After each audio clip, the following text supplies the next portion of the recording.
Segue-se agora o momento em que o reitor, também um presidente do Instituto, a laureada e ainda a madrinha irão proceder à assinatura do livro de atas e dos termos de atribuição deste grau.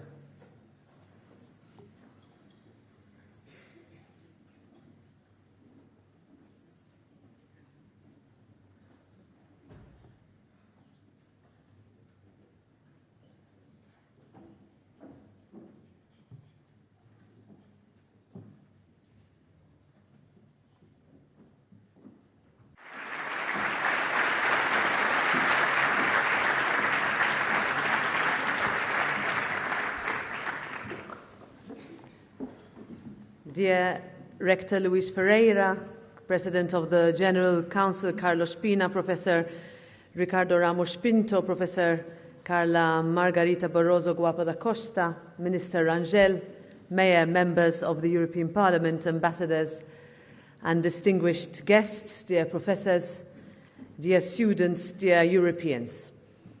It is such an honor to return to beautiful, vibrant Lisbon.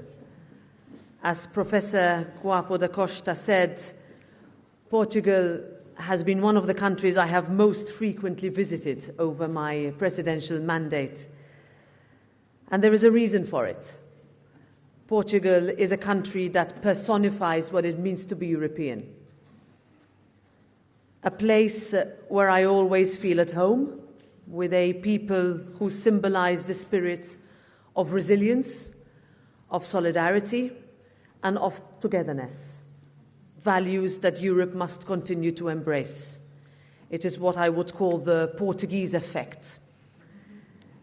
The honor, however, is made all the greater as I stand before you in the prestigious University of Lisbon, receiving the title of Doctor Honoris Causa, Obrigada por esta homenagem.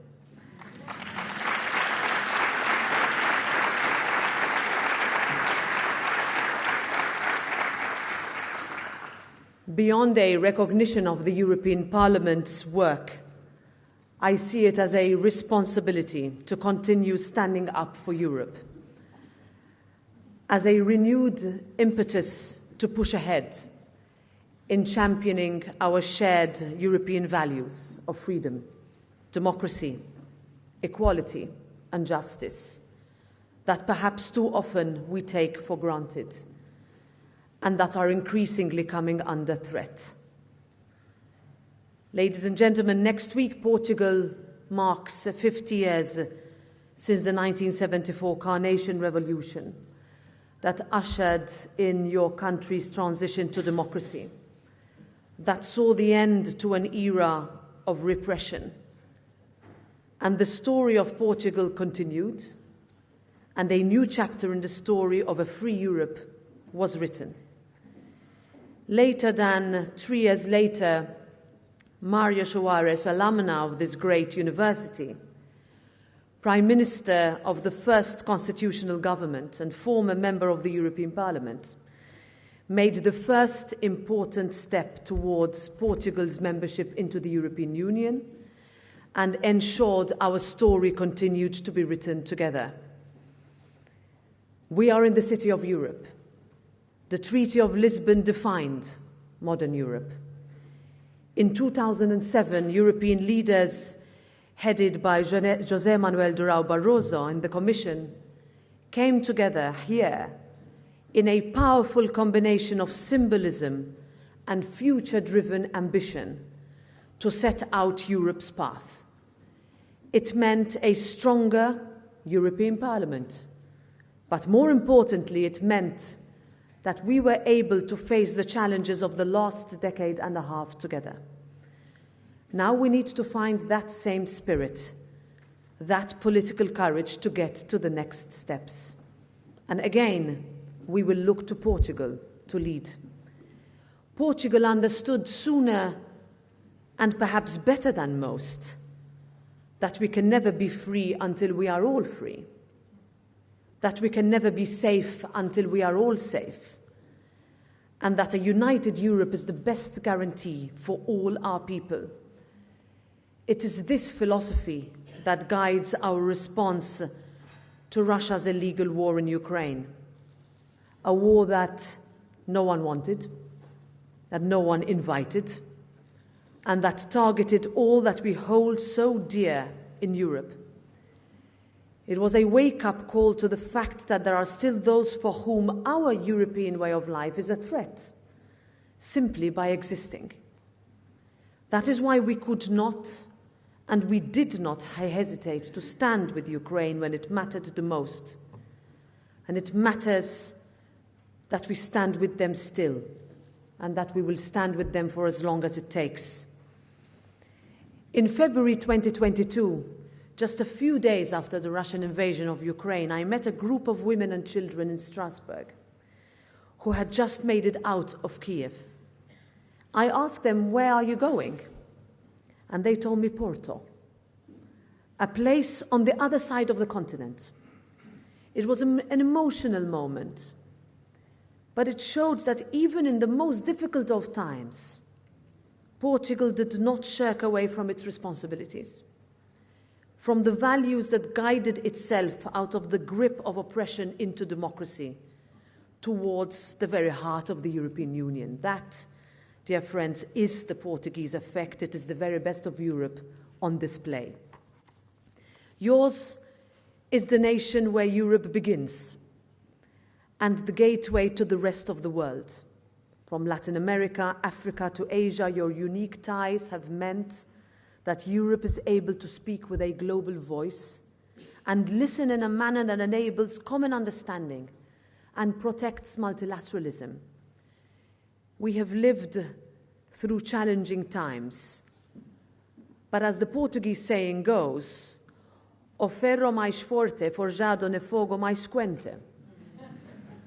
I hope I got that right.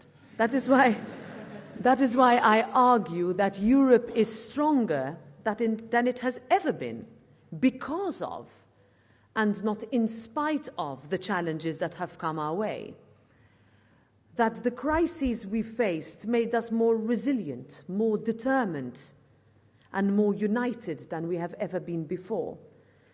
That our values matter more and emerge stronger, even when they are tested, as at few other times in our story. And in the last years, our faith in our project, our values, have been tested many times over. But Europe has met the moment and stood tall.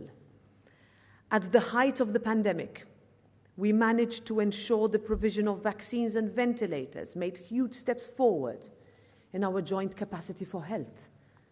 We supported jobs and businesses and helped national economies recover. We only managed to do that because we worked together. Together we have rallied with unprecedented unity to provide military, financial, political, and humanitarian aid to Ukraine. We stood resolute and firm against Putin's intimidation tactics and cut our dependencies on Russia. Together we stand for humanity as we push to de-escalate tensions in the Middle East and build lasting, sustainable stability and peace in the region.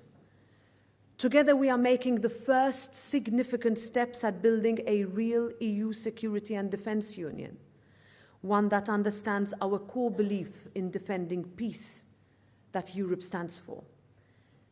Still, we know that our union's strongest geopolitical tool remains enlargement.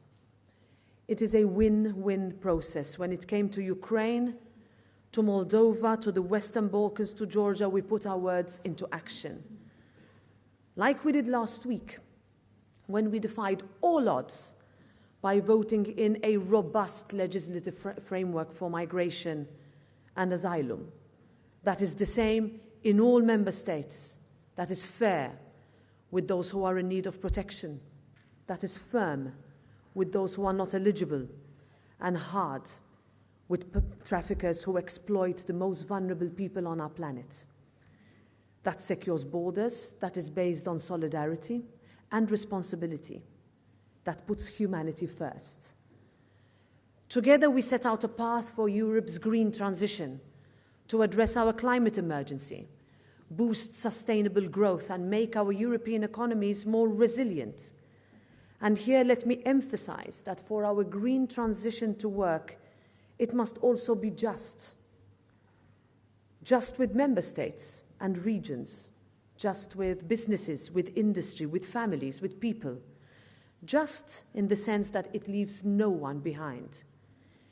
In the digital realm, we have brought in legislation to make people safer online and companies more responsible. We have passed the world's first comprehensive Artificial Intelligence Act, striking the right balance between innovation and regulation, which is especially important amid fears of foreign interference and election manipulation. And speaking about disinformation, we have just adopted 2 groundbreaking pieces of legislation, the European Media Freedom Act and a directive to combat strategic lawsuits against public participation, which will ensure media independence, promote pluralism, and protect journalists from abusive litigation. Together, we have recommitted ourselves to the fight for gender equality and ushered in several laws to combat gender-based violence, to help shatter glass ceilings and to end discrimination. Professor, it was humbling to hear you express your pride in being my sponsor. I can only but reciprocate it. It is an honor to receive your nomination for my Honoris Causa, not just as an accomplished academic and a staunch pro-European, but especially as a woman. Because as women in academia, in politics, in economics, in most fields, we know a thing or two about what it means to be pigeonholed and stereotyped. How much steeper that hill is for women to climb. And that hill can only get steeper if women don't help each other out. I think here too of Tajala Abidi, a 25-year-old Afghan woman who fled her home country in the first months of the Taliban's crackdown on women's freedoms and rights. 8,000 kilometers from the place she was born. Today she calls Portugal her home.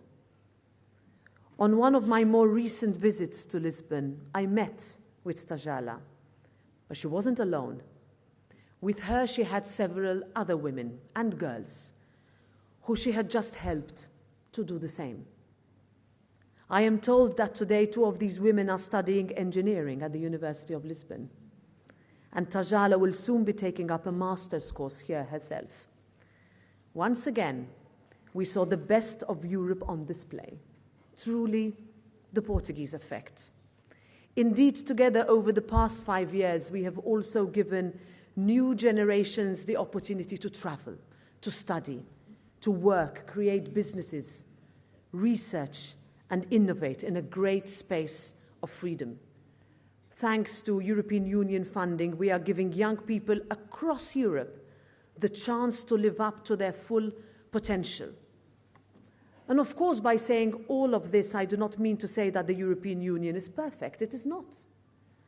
And while I am proud of how we have delivered, of the political work and solidarity that we have shown, I am so proud of the work of my Portuguese colleagues in the Parliament. At the same time, we also need to be honest about where we could have done better, where we could have listened more and listened harder, where the frustrations of our processes have pushed people away, where we have gone too far, too fast, where perhaps we haven't gone far enough. In Europe, there are still too many people struggling to make it to the end of the month, living paycheck to paycheck, without knowing whether their salaries will last. Still too many young people are worrying about their future, whether they will be able to find a job or afford rent, let alone buying their own home. Still too many businesses are struggling to innovate, suffocated under too much bureaucracy and excessive red tape. We can make it easier for people. And bringing that honesty forward is how we push back against all those who sell a false narrative and try to undermine our democratic processes. But to do that, we need you. We need people to believe. We need a heavy dose of that belief that you so strongly show here. I understand that we are living in times when it is easier to join the pessimists, when it is more popular to help destroy than it is to help build, when it is harder to navigate through the constant bombardment of social media on our senses. But our way, Europe's way, is under pressure, and we cannot take what we already have for granted. I stood for my first election 20 years ago as a wide-eyed 24-year-old girl with little chance, little support, but a lot of hope. I did it knowing the impossible odds, because simply I believe in Europe, in our power to change lives and shape the future. I believe in our way. I believe that we are better when we act together. I believe that as much now that I did 20 years ago. Politics did not dampen my passion for change. In essence, it lit a fire under it. I did not get elected 20 years ago. I did not even get elected the second time I ran for elections. But I never gave up or gave in. And eventually, I managed to convince enough people to give me a chance. I remember my father's words to me: be patient, be tough, and believe. Words that I hold dear today as President of the European Parliament. Circumstances change, elections come and go, but it is that wide-eyed girl who believes who stands here today, who still chooses politics as a way to enact change, and who is honored beyond words at receiving this Honoris Causa today. If Europe is not yet the place you want it to be, understand that it is as much your responsibility to change it as it is everybody else's. Portugal has already made history with the Treaty of Lisbon, one of the most important treaties to have shaped the European Union. Do not give in to the comfort of easy cynicism or be swayed by the hollow solutions to complex questions peddled by the political extremes. Stand up, be the change, make your voice heard. Stop waiting for someone else to do it. And on the 9th of June, my last appeal is go out to vote and be part of that historic Portuguese effect. Believe. Thank you.